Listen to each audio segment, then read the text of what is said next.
Okay, I thought this could be an interesting idea for a video. So I looked up the PFF grades for the Super Bowl, just the Super Bowl game itself, and I want to go through and see what they had to say about each player.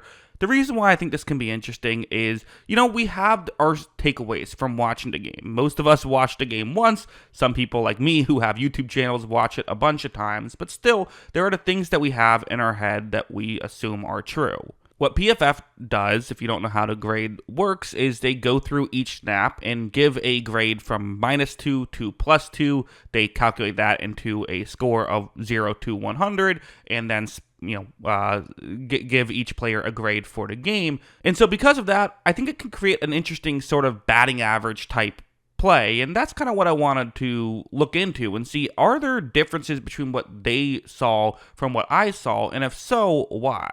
Well, first, let's look at the offensive line for the Kansas City Chiefs. So what you're going to see here, just to kind of clarify what the chart is, sorry, it's a little bit small on your screen, but the number all the way to the left is where they ranked among their team on either offense or defense, depending on what side of the ball we're talking about. So here, the Chiefs offense, this is where the offensive line ranked among Chiefs players. 16th was the lowest, Mike Caliendo at the bottom, the quote-unquote backup guard who technically won the starting job because the tackle situation was tough enough that they put Thuney over to tackle.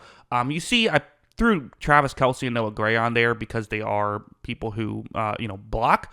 Noah Gray was good, 77 grade. Travis Kelce, 12.7 pass blocking grade. That is very bad, and he had a handful of snaps there. So yeah, that was part of the issue. Jawan Taylor, not ideal. Trey Smith, Joe Thuney, none of those are horrible grades. Taylor, Smith, and Thuney, although Smith did struggle a bit more in pass blocking, but none are great either. And this was part of my take, post Super Bowl, which was a total hindsight take. But part of me feeling like maybe Joe Thuney should have just played guard, and you could have had maybe a bad tackle, but probably would have been better than Caliendo, and you would have at least had a good guard performance, so you're kind of making the whole unit better in that scenario. But again, that was hindsight. Creed Humphrey did play well. Of course, Creed Humphrey played well. He's Creed Humphrey. He always plays well. But other than that, yeah, those were the issues on the offensive line.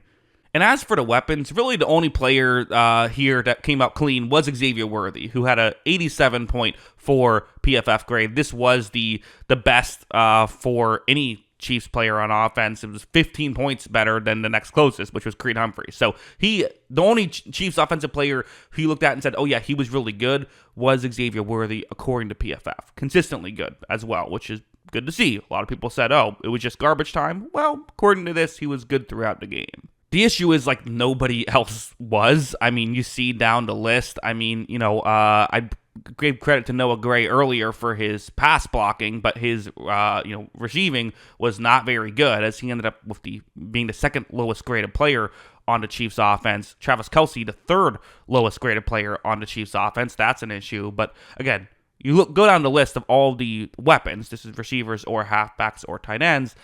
Really not a lot of great stuff here. Some okay stuff. Justin Watson, DeAndre Hopkins were okay, right? Kareem Hunt was okay, but like as a whole, there wasn't enough there. And of course, we got to talk about Mahomes, 10th ranked player on the Chiefs offense in a game where the Chiefs offense did not play well. He was, sub 60 in this game. That's not a very good grade at all, especially for the guy who you're expecting to be like grading in the 90s in a game like this. Him playing poorly was a huge reason why this went from what we thought was going to be a really close game to an absolute blowout. As for the Eagles' defense, so first let's talk about the defensive line, which I think some people, there's some surprises here. Just straight up, there's some surprises. First, some not surprises, some very good grades. Milton Williams, Moro Ojimo, Jordan Davis graded well. Even Jalen Hunt, and how about Brandon Graham coming back from the Super Bowl, playing 13 quality snaps here. The couple of surprises, at the bottom, first, Jalen Carter, the lowest graded player for the Philadelphia Eagles. It's worth mentioning, there's a couple players for the Eagles I just am not including because they only played a couple of snaps. They were the backups that came in at the end, so we're just getting rid of them.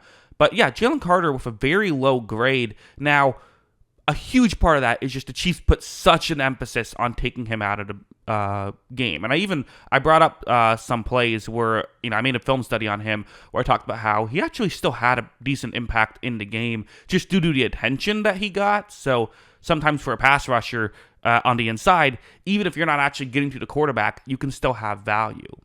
The Josh Sweat one is interesting. So he was graded under 60. He was the 19th highest graded player for the Eagles, the second lowest graded defensive lineman. Again, though, he got a ton of attention. So when you're getting double teamed, it's more likely that you're going to have a lower grade. That's one of the issues with a PFF grade, in my opinion. It doesn't work exactly that way. They will still give you positive grades if you do what you can in a double team, right? But still, that can be an issue. The other thing is kind of what I brought up. This is more of a batting average stat, and maybe he wasn't winning as consistently as Milton Williams was, or Jordan Davis was, or Jalix Hunt was. But when Sweat was winning, he was dominating and he was getting big plays. It is worth mentioning, though. Okay, these grades are really good, but at the same time, there are some lower grades. And again, Josh Sweat and Jalen Carter, the two lowest graded players, also were out there the most. They had, essentially half of the snaps right there. So a lot of people have talked about how, well, the Eagles defensive line just overwhelmed the Chiefs offensive line. That's the whole story. That's a part of the story, and that happened. But a big chunk of maybe why Josh Sweat was able to have success was he gets beat at the line, but then Mahomes doesn't have a place to go. He starts to scramble out, and Sweat does a great job at getting a cleanup sack. Doesn't help his PFF grade, but does help his team.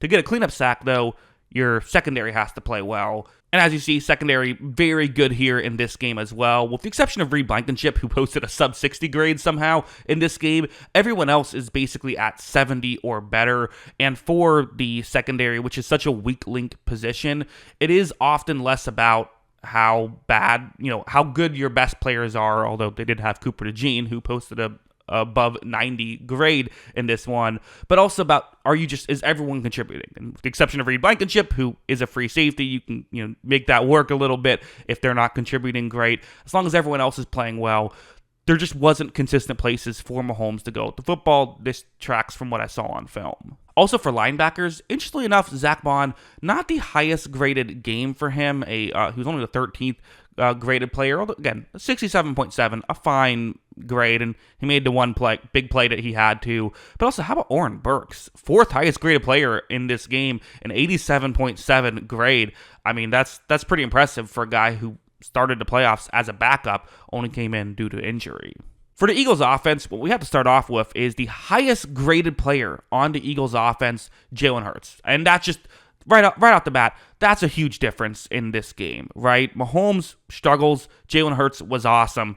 We thought the opposite could happen. Going into it, we assumed Mahomes was going to have a significant advantage. The Chiefs would have a significant quarterback advantage. The opposite was true, and even more than what we expected in the opposite way was true. So, big part of why the Eagles were able to blow out the Chiefs right there. Hurts' great play. And looking over at the PFF grades for the weapons, you might sit here and say, well, yeah, it helps that Hurts had guys open all night, but it really was, at least according to PFF, more about Hurts finding the open guys to hit. Now, some of these grades look a little lower because the blocking wasn't as good as the receiving was, so that's worth mentioning. Like, for example, I don't know. Actually, looking through it, there isn't a great example of that, although most of these players did play better in the passing than in the run blocking situation. But yeah, A.J. Brown was still effective, Devonta Smith was effective, and Jahan Dotson stepped up. 67.5 grade on 44 total snaps. That's pretty good.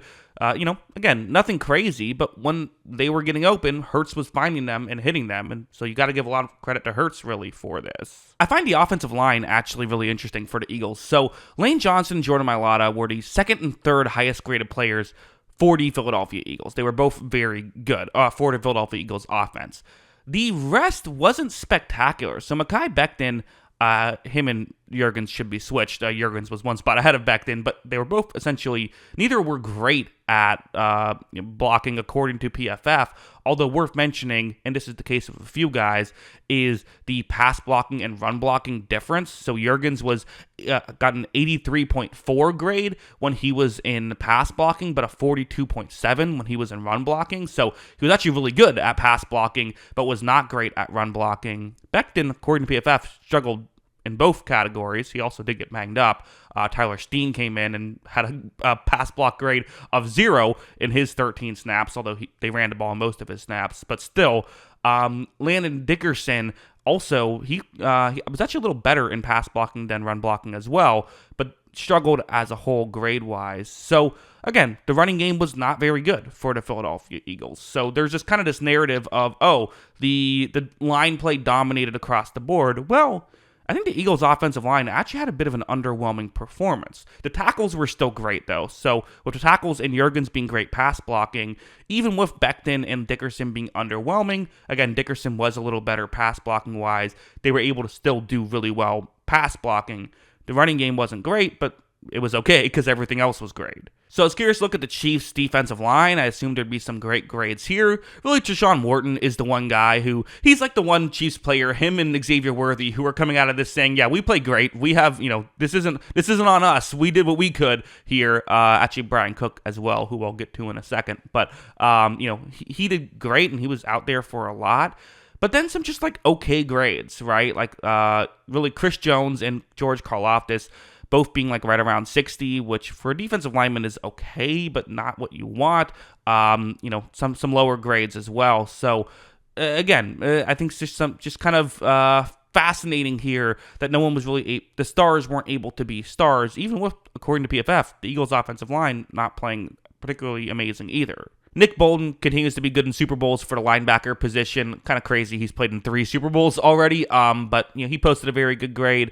Drew Tranquill was solid. Leo Chenal, not ideal, but he was he only came in for 26 snaps there. So that's part of how they were able to stop the run so well, even if only a couple of the defensive linemen really showed up, was the linebackers did a very good job at stopping the run. And you see their grades are higher in run defense than any other category, with the exception of Bolton, who is a little higher in coverage. And speaking of coverage, I mean, it's interesting where the overall grades might not be horrible, but it's really who had the bad grades. So, like, okay, safeties, Brian Cook, Jaden Hicks, Justin Reed, those are the top 3 graded players. That's cool, but when it comes down to corners, Chamari Connor, Jalen Watson, and Trent McDuffie all had their moments of struggling. And specifically, okay, Trent McDuffie going up one-on-one against A.J. Brown a lot, that's a tough matchup, and you can kind of forgive that a little bit. But if you're going to do that, you have to be able to cover across the board, right? And Watson really struggled, and he didn't have the toughest matchups. He was against Devonta Smith a decent amount. That's not easy, but he definitely struggled, and then Chamari Connor, again, did what he could. But really, it's less about the fact that they had 3 players who were sub 65 and more about who those players were. All their corners were that. They didn't have a single corner play great. And because of that, that's ultimately why they struggled and a big part of why they lost the Super Bowl.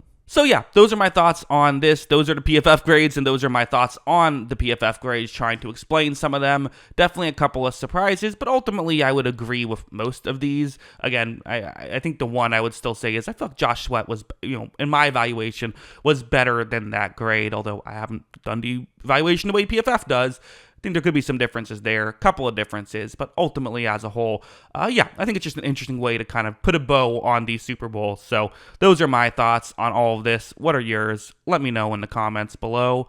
Always love hearing from you. And of course, as always, thanks for watching.